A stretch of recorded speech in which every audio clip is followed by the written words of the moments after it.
It is Monday during a Georgia football season, which means I got a film study coming for you.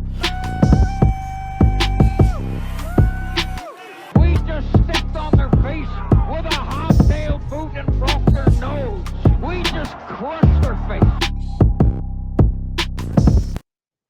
What is up, ladies and gentlemen? It is indeed a Monday during a Georgia football season, which means I got a film study coming for you. Now, this year, we've been trying to give you some type of theme every week. Last week, it was, Mistake Monday.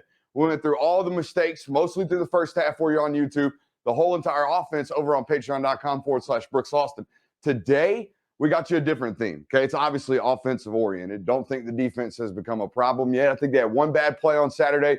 The rest was just anaconda suffocating stuff, as per usual, as we've come to expect from the Georgia defense. It's like 100% suffocating, one garbage touchdown. That's become the standard for Georgia football defense, and that's what we saw this weekend. So if you want to watch excellence, we'll see you all 22 Tuesday, over on patreon.com/Brooks Austin. Feel free to join us there. Today, you already know, you can see it based off the title. We're going through all 32 attempts from Stetson Bennett on Saturday. He was obviously 23 for 32. What got, I think, social media so upset was the first half stat line and kind of performance, if you will. Really, really stagnant at times. And obviously the 7 for 13 for 25 yards passing, not really going to cut it. I think when we go through today, I put a thread out on Twitter. I think these are the things that we're going to learn. These are the takeaways that I had from just studying it and charting it and studying football this way. Normally, I'm a down distance formation personnel guy. I go through every single snap and take the full context of the football game. When you watch football this way, you only get to contextualize the passing game, and you really only get to contextualize what they're asking the quarterback to do with regards to throwing the football. And when I studied it that way today, I learned this right now. One, first and foremost, about a third of every single ball they throw is at, near, or behind the line of scrimmage. They try to make it really, really easy, get easy touches and easy money for their quarterbacks a lot of these times. 12 of 32 attempts on Saturday were at or behind the line of scrimmage. When we chart these things, you will see this, okay? When it's not easy for the quarterback, however, when it's not just a now screen, go make a play, athlete in space, it's really hard. Not really hard because of the situations, or rather the concepts they're being asked to complete, but rather the situations that they were placed in. The first 7 third downs that Georgia was in on Saturday averaged a yards to go depth of 7 yards or more. Okay, so you're in third and long all day long. It's going to be hard to throw the football. Kirby Smart talked about that Monday in his press conference as well. In the first half, those now screens, you had 4 plays, okay? One of them, a ball slipped out of Stetson Bennett's hands. Another one was a drop by Brock Bowers, a little bit questionable, ball placement a bit high. The other 2 were tackle for losses or net gains of 1 yard at the University of Georgia in the screen game. Okay, in the first half, the swing screens, the now screens, the get it to Bowers' hands and let Darnell and Ladd and guys block in space, y'all are getting destroyed. 0 for 4 in terms of effectiveness. You gained like 2 yards on 4 plays. The first 4 types of those plays in the second half, you gained 48 yards. That's the difference. That's how this offense will progress throughout the year. If you don't move it in the screen game, you won't move it as an offense. I think whoever's next, we're going to show you. Stetson does a really, really good job of processing reads. Okay, like, hey, they got man coverage. We're going to work the man beater to the front side. And if that's not here, we're going to work all the way back to number 2 and number 3, maybe 4-3 if we have to. Okay, we're going to maintain pocket mobility as we do it as well. I think Stetson's done a great job there. Always really impressed with his ability to make like 1+ move. Like just move up in the pocket and boom, and just deliver a quick little strike on time. Several times Saturday, Devin Willock's getting beat, right? Getting rushed because Auburn got a really, really good offensive line, defensive line, top 10 in tackles for losses and sack rates coming into this game Saturday. So left guard gets beat. He moves up right up into the pocket, steps up right before the line of scrimmage, gets the ball out right on time, and a comeback to Brock Bowers on 3rd and 7. Those types of things continue to move the chains and continue to convert first downs for this football team. And I thought the second half was an absolute masterclass just in terms of operational football. Hey, if they're offsides or if we got a 3rd and 15, let's try to get a now. Let's try to get a free 5. And if we get them in the neutral zone, Cedric Van Pran snapped that football. We're going to try to take a shot. Those types of things in the second half.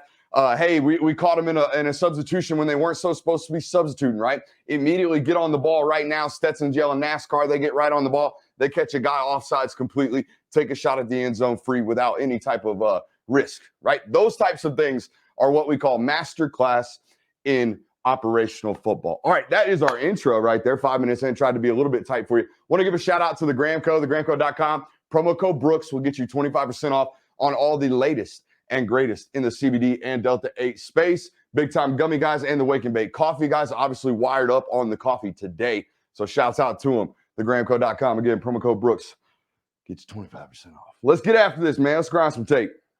Here we go. First play of our first attempt of the game. Again, remember, we are not going to give you the full context of the offense. We are just giving you the passing attempts today, okay?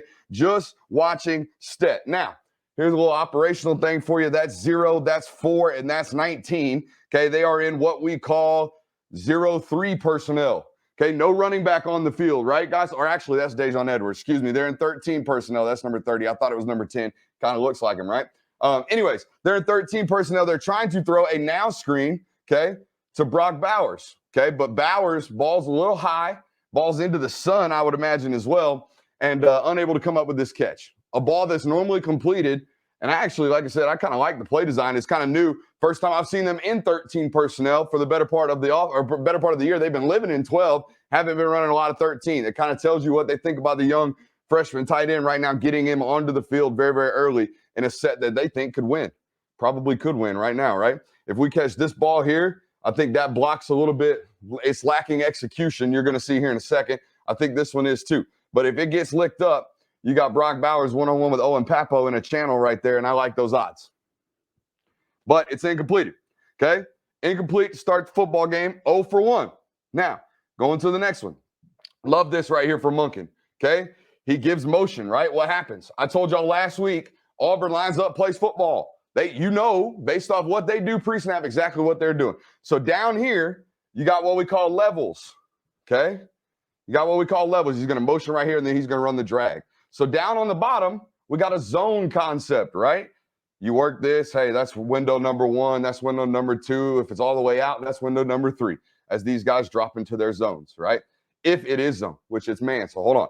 And then you got McConkey working behind, walking underneath, kind of doing a very, very similar thing. Now, up here at the top, you got what we call the man beater. So down here on this half of the field, we got the zone beater, okay? Up here on the top half of the field, you got the man beater, right? You got a stacked formation to beat this man coverage, right? Make it hard, make them rub one another. Auburn does a really, really good job sorting this stuff out. Now, why does it matter? Okay, your offense coordinator is giving you an option to your left to beat man coverage. He's giving you an option to your right to beat zone coverage. And he's giving you motion pre-snap to let everybody in the stadium know exactly where you should be working to the football. So as a quarterback, when you take the snap, you should be working immediately to your left to operate through the man beater, which is exactly where he's at. Eyes left, working. Hey, can either of these guys win? Okay, I'm pretty sure Marcus Rosemi-Jack Saints just on a clear out. Okay, just go take that safety with you. This is the one-on-one we're really, really identifying. We're making it really, really simple on our quarterback. If Dom doesn't win, we have to get off of that read and work our secondaries right here, right? So as he goes through his read, he's going to notice, okay, my primary is not winning, and I'm getting pressure. So what do I have to do? I have to maintain pocket mobility, right? What we talked about earlier. Boom, maintaining pocket mobility gets his shoulders square, and now he's got to find somebody that's winning. He's still got Lab with some leverage. It's the last bailout, right? And he gets it to him. Is it his fault that one made a great play? No. But I give the quarterback credit for, hey, working through your read. Primary read, great job. Identifying, hey, we're working to the man side. Okay, now having a nice internal clock to know after that first pat, if we know we're not winning, we got to get off of it, make a play happen, and give our guy an opportunity, hey, on 3rd and 4, if you can win this, we pick up a first down. If not, we bring the punt unit on. A lot going on right there, right? Let's go to 0-41 right here. Now, Auburn giving you zone coverage, okay? Look, eyes on cue, all guys on similar levels, right? Those are all zone indicators. So now on 2nd and 2, he knows he's got the rub route concept down here on the bottom, and these guys are all doing some sort of sit at the sticks, right? Sit at the sticks on 2nd and 2. Stet does a good job here, playing on time, getting the ball out. Okay, going through his reads, getting the ball out eventually. All right. Watch his eyes. I love how his feet are matching his eyes. Guys, this is during a stretch of play where everybody's on Twitter just murdering him. He's processing reads, playing the quarterback position really, really well. Look at that. Boom. Now, there are some issues. There are some issues, right?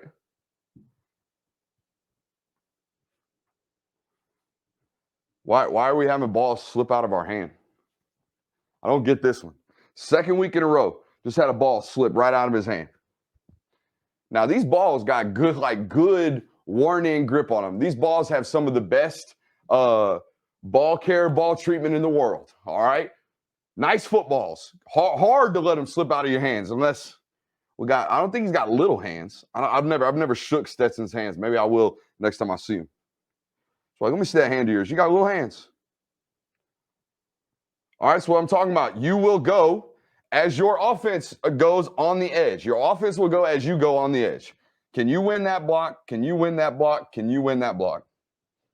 On this swing screen right now, at this point in the year, this play has essentially averaged about 12 and a half yards. No kidding. This play right here. Get it to him. Let these three guys block. See what happens. Now, this isn't really the case this time. Marcus Rosemi-Jackson gets beat down on the bottom by number 4. Okay. Number 4, just a little bit more aggressive. Okay. Really, really attacking the line of scrimmage, cueing, screen. Right? Now, is that on Stetson? No. Is that on the offensive coordinator? No. That's on one getting beat right there.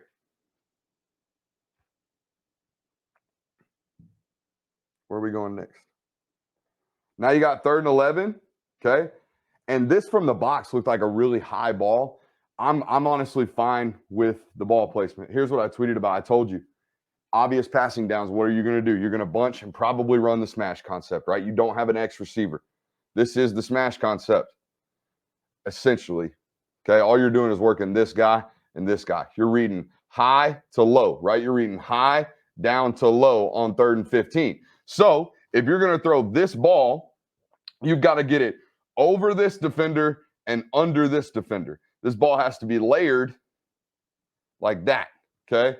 And almost all the time, this ball looks like it's thrown high, but it is not. It's thrown exactly where it needs to be. I'm fine with this ball placement because, again, hey, you can't just throw this ball flat because that guy's going to get a hand on it.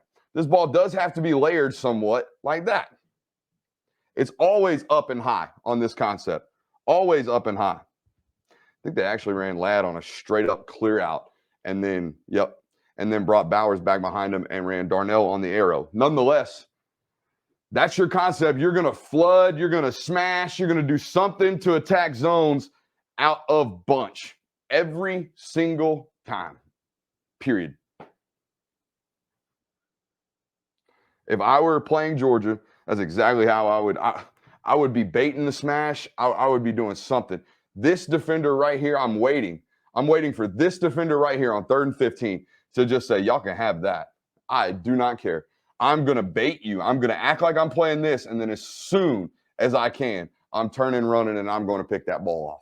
Okay. Some team is going to do it. They're going to coach it up well enough, predict it, see it on film study, notice the stack, tell that underneath defender, that hook defender to go bail and pick off that corner route. See, 6 is almost there. 6 is almost there.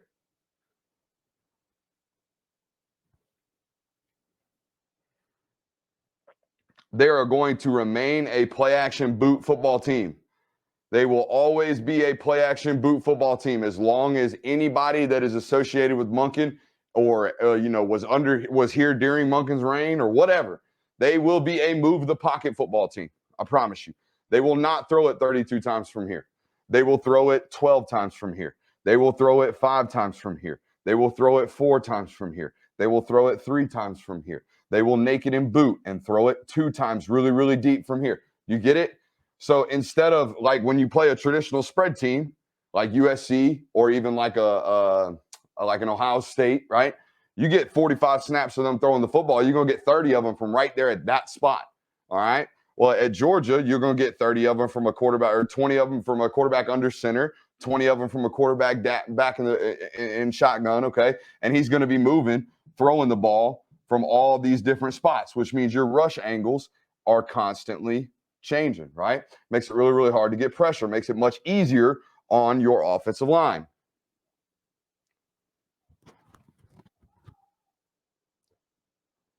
Going to 225 right here. All right, so this is a free shot play. I want y'all to see something. So free shot play. They drew an encroachment penalty right here from Derek Hall. All right. And at the top of the screen, when this ball is let loose, you can see what I see. All right. I see this safety was the one he was reading. Okay. This corner is playing underneath. He's got two verticals running at this safety with a defender up underneath. Guys, I know it's really, really easy to sit here and pause the screen and say you should have went here. The ball's already in the air. This guy's already moved. But I also know that when this guy, this is number 5, by the way, when this guy was fully healthy, Stetson Bennett was ripping that ball into 5. So when I see things like this, when I see number 5 running down the sideline and number 10 running down the sideline on a free play with no consequence, and he tries to, I'm not going to say force it into double coverage, but takes the less likely opportunity if both options were healthy, then that tells me both options aren't healthy. You see what I'm saying? And you guys could see that on the TV copy as well on Saturday. He got real stiff and sometimes looked like he wasn't really moving like a 100% healthy athlete because he's not. He's not 100% healthy. This is the replay of it.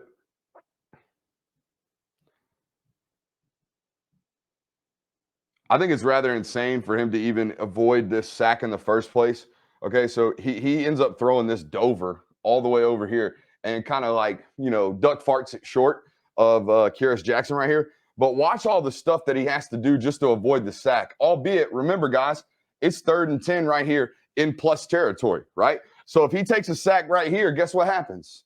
No field goal unit. We now have to punt the football. We're not kicking a 53-yard field goal down or tied up 0-0. We will punt the football. Doesn't matter because Podlesny misses the kick anyways. Nonetheless, we're talking about operational football right here, decision-making from the quarterback. To avoid the sack right here is extremely, extremely vital. It protected the opportunity to actually, give a shot at a field goal. Watch all this. Boom. Makes one guy miss. Makes another guy miss. And then, yeah, it's a duck fart. But look just to get there, right? Just to get to the incomplete pass is, I'm not going to say a miracle. It was impressive, right? It took multiple pocket mobility movements, right? We call them plus movements when we train Qs. Give me a plus movement.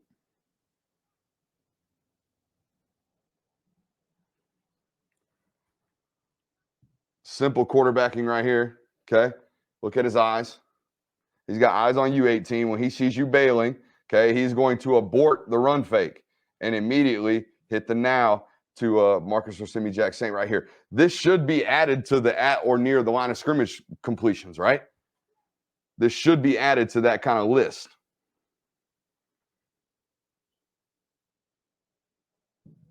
Here we go again. Look at this. Swing screen on 3rd and 3. Their play, right? That's their play. One-on-one. Hey, outside linebacker Derek Hall making a hell of a football play right here. They got everything blocked up. They do. They got guys blocked up. This is the defensive end / outside linebacker that was just right here. Notice swing screen, open to the boundary, and pursued like a bat out of hell and made a football play. To not pick up first downs on offensive plays that you guys are winning on at a really, really high rate this year is both a lack of execution and a complete execution by Auburn sometimes on Saturday.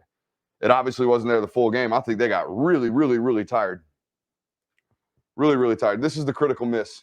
This is a we got them all week beater right here, okay? We got them all week beater. We know for a fact if they are off man coverage, we've got a kind of like a rub route right here going, essentially, where we're going to get these guys really, really close together right here, right? And then as this guy is as he's bailing man coverage, right, we're going to attack his feet and stop right on his feet. And then Bowers, we're going to get you to outside release, stem this guy, stick him outside, and then rub right as we get here, okay? And what's going to happen is this guy's going to have to turn and run his hips with a tight end that runs 22 miles an hour, and he's not going to be able to do it. This is 100% a critical miss. We know it. You know it. Is there an excuse for it? No.